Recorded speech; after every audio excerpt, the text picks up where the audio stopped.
this video is just a little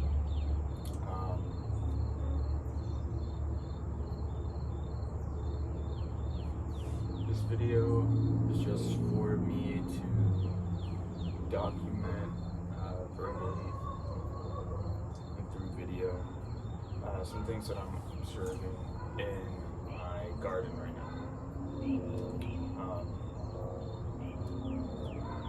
A couple things that I know I need to address are something to help some of the water retention, because since the soil is very sandy, there's just no water retention. I can water twice a day, 3 times a day, and by midday here in Ocala, Florida, everything looks like it's really suffering. Some ways that I can manage that would be sourcing some local materials such as mulch, leaves, anything that I can cover the soil with. On a much slower scale, I'm working on that, growing the Tithonia diversifolia, Mexican sunflower.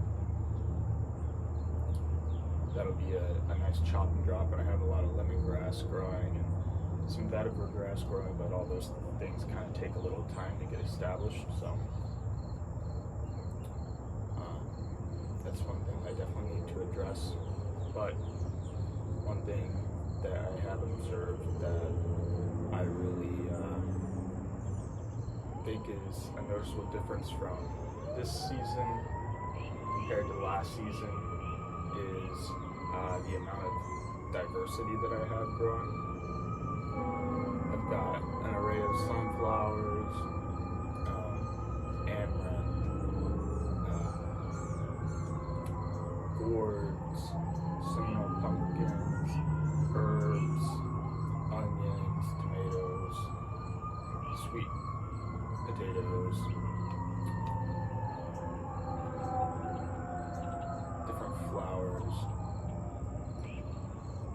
moringa. I have a lot of diversity, and I can see that that's brought a lot of different insects.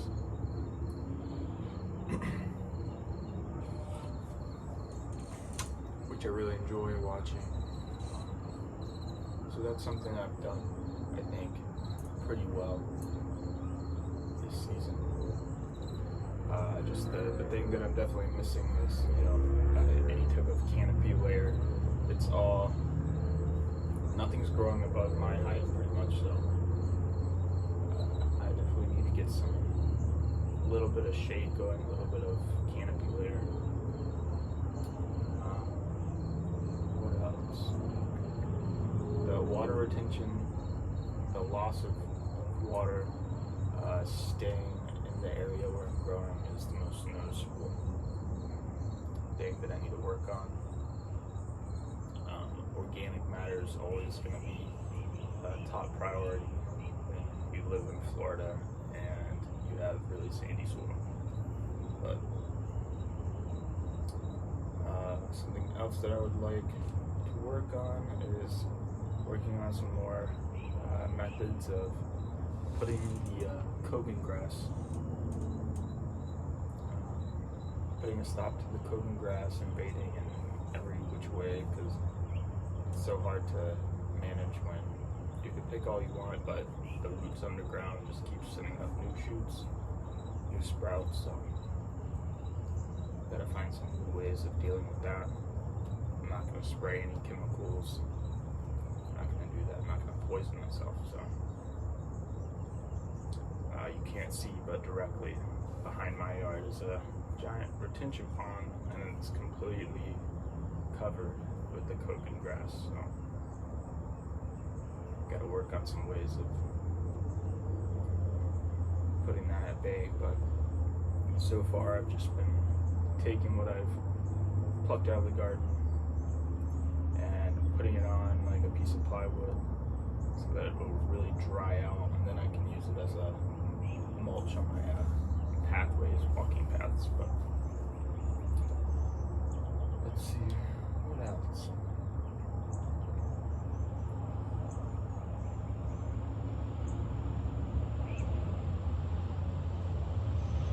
as of right now, there's not a lot of planning going on in the area because it is such a small area, but I know I can make better use of the space that I have.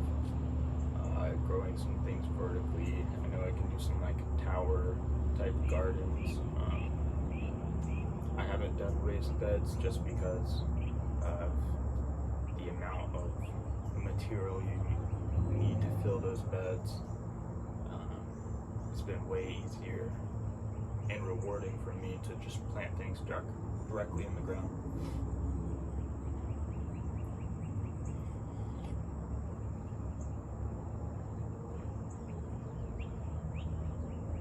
Well, I'm almost done with my coffee, so I guess that's going to be a wrap for this video. Stay tuned if anybody sees this for some more updates.